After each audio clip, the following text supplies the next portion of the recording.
Hello மக்களே, அனைத்திந்திய அண்ணா திராவிட முன்னேற்ற கழகம் 2026 சட்டசபை தேர்தலில் வெற்றி அடையுமா என்றால் நிச்சயமாக ஒரு கேள்விக்குறிதான். அதற்காக தற்பொழுது மிகப்பெரிய அளவில் உட்கட்சி மோதலும் ஏற்பட்டுள்ளது.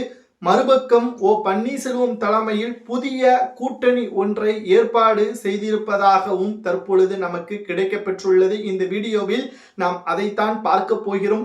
நேற்று முன்தினம் வரை அதிமுகவில் இணைவதற்கு நான் மிகவும் தயாராக இருக்கிறேன், எந்த ஒரு எதிர்பார்ப்பும் இல்லை என்று தெரிவித்திருந்தார். ஆனால் எடப்பாடி பழனிசாமி தரப்பினரோ அல்லது மாஜி அமைச்சர்களது தரப்பினரோ நல்ல செய்திகள் எதுவும் அவர்கள் வெளியிடவில்லை.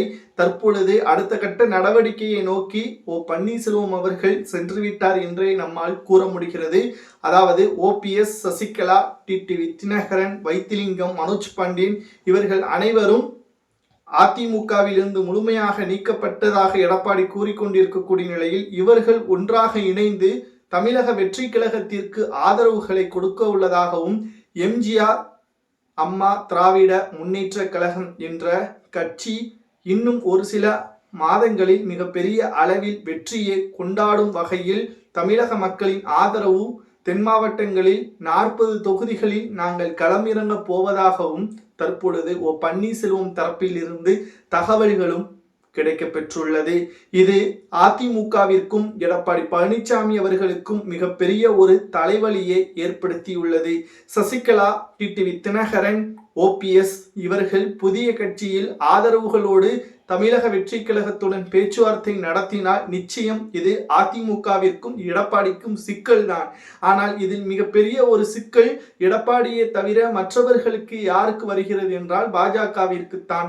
இதனால் தான் வருகின்ற 26ஆம் தேதி பிரதமர் மோடி அவர்கள் தமிழகத்திற்கு வருகை தர உள்ளார். தூத்துக்குடி விமான நிலையத்தை திறந்து வைப்பதற்காக பன்னீர்செல்வம் அவர்கள் நேற்று ஒரு கடிதம் ஒன்றை பிரதமர் மோடி அவர்களுக்கு எழுதியுள்ளார். உங்களை சந்திக்க வேண்டும், உங்களை சந்தித்து சிறிது நேரம் பேச வேண்டும் என்றும் தெரிவித்திருந்தார்.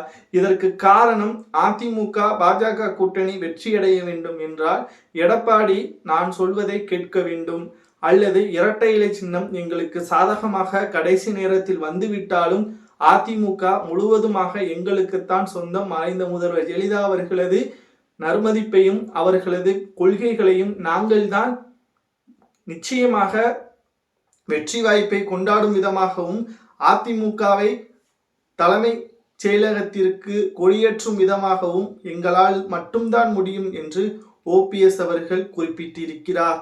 தற்பொழுது எடப்பாடி பழனிசாமி அவர்கள் பிரச்சாரத்தை மேற்கொள்ளும் பொழுது கூட கூட்டங்கள் பெரும் அளவில் வரவில்லை. குறிப்பிட்ட சமூகத்தினருக்கு ஆதரவாகவும் குறிப்பிட்ட சமூகத்தினருக்கு எதிராகவும் வாக்குறுதிகளை கொடுப்பதாக எடப்பாடி பழனிசாமி மீது பல்வேறு புகார்களும் போஸ்டர்களும் எடப்பாடிக்கு எதிராக ஒட்டப்பட்டும் வருகிறது.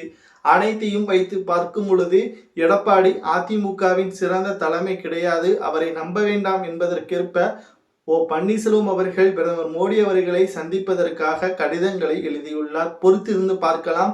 ஓபிஎஸ் அவர்கள் மோடி அவர்களை சந்திக்கிறாரா, அதற்காக அனுமதி மேலிடத்தில் இருந்து வருகிறதா என்பதை பார்க்கலாம்.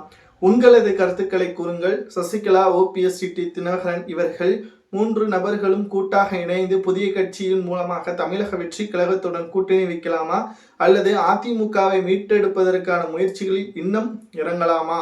அதாவது அடுத்த கட்ட நடவடிக்கை என்ன?